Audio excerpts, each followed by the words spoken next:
اے بابری مسجد ہمیں معاف کر دینا، اس لیے کہ ہم اپنی فجر کی نماز کی حفاظت نہیں کر سکے، ہم تجھ سے کہاں تیری حفاظت کہاں کریں گے۔ اے بابری مسجد ہمیں معاف کر دینا، ہمارے محلے کی مسجدوں سے نکلنے والی اذانوں کا احترام نہیں کر سکے، گانا بجتا رہا،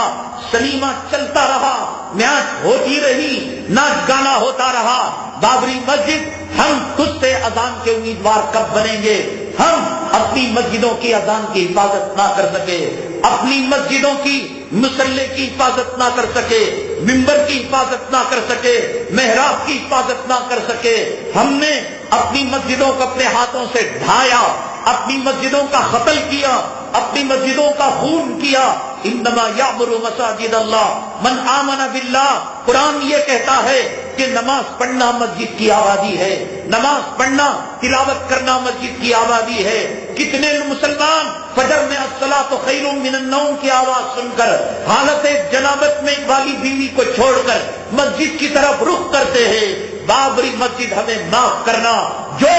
اب مسلمان اپنے محلے کی فجر کی 2 رکعت سے صبح کو مسجد کو آباد نہ کر سکا، وہ ایودھیا کی طرف آئے گا، وہ فیض آباد کی طرف آئے گا، وہ ایودھیا کی طرف آئے گا، وہ ممبر و محراب سے نجاست کی چیزوں کو ہٹائے گا، وہ وہاں کے ممبروں سے، وہاں کے میناروں سے اذان کی گونج لگوائے گا۔ بابری مسجد ذرا انتظار کرنا، امت کی مائیں جب صلاح الدین ایوبی کو جنم دیں گی، بابری مسجد معاف کرنا، امت کی مائیں جب ٹیپو سلطان شہید کو جب دوبارہ جنم دیں گی۔ بابری مسجد ہجڑے بن چکے ہیں نوجوان، بابری مسجد امت کے نوجوان دولت کے پجاری ہو چکے ہیں، مال کے پجاری ہو چکے ہیں، بفے سسٹم میں کتے سوروں کی طرح انہیں کھانوں سے فرصت نہیں، عورتوں کے غلام بن چکے ہیں، ان کے حیث و نفاس کے کپڑے دھونے سے جب فرصت ہوگی، بابری مسجد ہم تیرے بارے میں سوچیں گے، جورو کی غلامی سے جب فرصت ہوگی، بابری مسجد معاف کرنا ہم تیرے بارے میں سوچیں گے۔ اے بابری مسجد دکان کی غلامی کا تاؤ اور دولت اور مال کی غلامی کا تاؤ جب ہمارے گلے سے نکلے گا، بابری مسجد معاف کرنا ہم تیرے بارے میں سوچیں گے۔ بابری مسجد امت کے نوجوان ہجڑے پن سے جب توبہ کریں گے، ہم تیرے بارے میں سوچیں گے۔ بابری مسجد جب امت کے نوجوانوں میں خالد بن ولید کی شجاعتیں پیدا ہوگی، ہم تیرے بارے میں سوچیں گے، تب تک ہمیں معاف کرنا۔ بابری مسجد ہمیں محمد بن قاسم اور محمود غزنوی کے استاد اوصاف والے نوجوان جب تک ہماری مائیں اپنے کوکھ سے جنم نہیں دے گی، تب تک ہمیں معاف کرنا۔ تو خدا کی عدالت میں کھڑی ہوئی ہے، ہمیں معلوم ہے کہ تو اپنے خون کے آنسو رو رہی ہے، تو ماتم کر رہی ہے۔ ہمارے گھر میں کتا پیشاب کر دے، ہمارے گھر میں سور پاخانہ کر دے، ہمارے گھر میں جانور گندگی کر دے، ہم اپنے گھر کو پاک کرنے کی کوشش کرتے ہیں۔ بابری مسجد پاک کرنا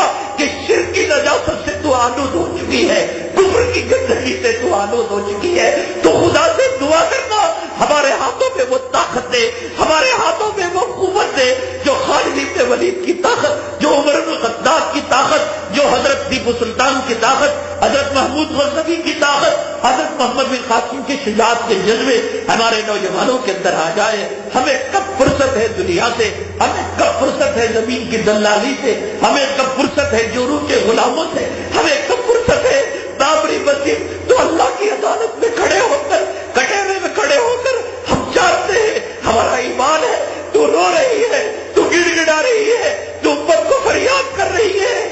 کوئی جو مجھے نجاست سے پاک کرے، ہے کوئی جو مجھے گندگی سے پاک کرے۔ تو قرآن کی آیت پڑھ رہی ہے، انما المشرکون نجس فلا یقربوا المسجد الحرام بعد عامهم ھذا، کہ مشرک ناپاک ہوتا ہے، آج کے بعد وہ پاک جگہ کے اندر نہ آئے۔ بابری مسجد ہمیں پتا ہے کہ تو فریاد کر رہی ہے، انتہینا بیتیا للطائفین والعاکفین والرکع السجود، کہ ابراہیم اور اسماعیل علیہ السلام نے کعبے کو جب تعمیر کیا یہ دعا کی تھی، اور اللہ تعالیٰ نے ان سے کہا تھا کہ ان کو تم پاک رکھنا، صاف رکھنا، اے مولا ہمیں معاف کر دینا۔ ہم جورو کے پیچھے پڑ گئے، ہم دولت کے پیچھے پڑ گئے، ہم روپیوں کے پیچھے پڑ گئے، ہم پیسوں کے پیچھے پیچھے پڑ گئے، ہم سلطنت کے پیچھے پڑ گئے، ہم سیاسی کتوں کی ہڈیوں کے پیچھے پڑ گئے۔ ہمیں دنیا عزیز ہے، ہمیں جوڑوں کا حفظ و حفاظ عزیز ہے، ہمیں بچوں کے حقیق اور بچوں کا پیشاب پاخانہ عزیز ہے۔ وہ بابری مسجد کے میناروں کا رونا،